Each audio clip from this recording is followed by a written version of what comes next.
In this video, you will learn how to insert table in Word using keyboard shortcut without using the mouse.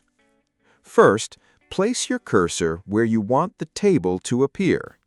Now, type a plus sign followed by several hyphens, then another plus sign, where each plus sign represents the border between columns, and the hyphens determine the approximate width of each column.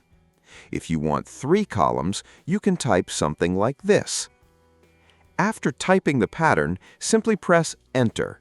Word will automatically convert it into a table. Once the table is created, you can start typing your data immediately. Press the Tab key to move from one cell to the next.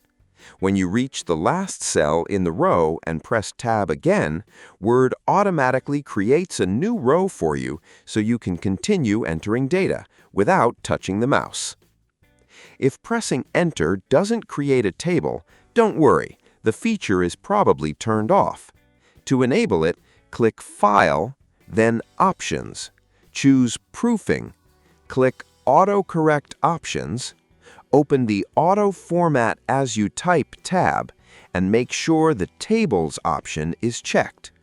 Click OK to save the changes and try the keyboard trick again. If you notice that typing plus and minus signs changes into the plus-minus symbol, simply press Ctrl-Z to undo it and continue typing your table pattern. If you found this tutorial helpful, please like the video and subscribe.